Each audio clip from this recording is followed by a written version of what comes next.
வணக்கம். கவிதையின் தலைப்பு மரணத்தின் மடியில். அவன் உடலில் சரிவிகிதத்தில் கலந்தோடிடும் பட்டாம்பூச்சியின் இரத்தம், மரபணுக்களுடன் கைகோத்து கொண்ட பறவையின் சிறகுகள். நிலத்தில் பட்டாம்பூச்சியாய், வானில் பறவையாய், எந்நேரமும் பறந்த அவனுக்கு மரண தண்டனை, பறப்பது தேச துரோகம் எனும் குற்றச்சாட்டுடன். வாழ்வின் கடங்களை திறந்து அதன் சாரங்களை பொழிந்தன அவனது தீர்க்க தரிசன எழுத்துக்கள். அதை அச்சில் ஏற்றியவர்களையும் ஏற்றினர் குற்றவாளி கூண்டில். வேதங்கள் செய்த முதல் பாவத்தையே இன்னும் கழுவிக்கொண்டிருக்கும் ஊரில், நீதி தேவதை சமனற்ற தராசுடன் விலை பேசிக் கொண்டிருக்கும் வீதிகளில், நீதியின் நிழல் கூடப்படியா தீர்ப்பும் தண்டனையும் வழங்கப்படுவதில் வியப்பேதும் இருப்பதில்லை. உணவு விடுதி ஒன்றில் விரும்பிய உணவு எடுத்துவரச் சொல்லி காத்திருப்பவனின் மனநிலையில் சிறையில் மரணத்தை எதிர்நோக்கியபடி அவன்.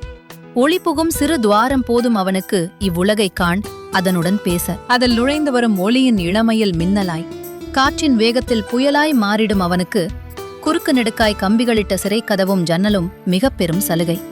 படுக்கைக்கு மிக அருகில் சொர்க்கத்தின் சாரத்தை பருகத்தரும் ஜன்னலில் சிறைப்பட்ட நிலவு. அவனது கனவுகளின் எல்லா பரிமாணங்களையும் சுகம் கலந்த இசையாய் மொழிபெயர்த்து கூவிடும் அதிகாலை குயில்.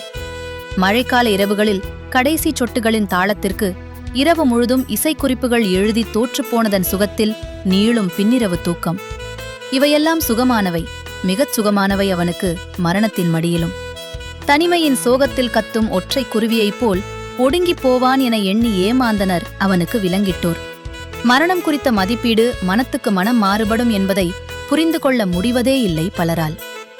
ஆக்கம் ஆதிசக்திவேல். மிக்க நன்றி.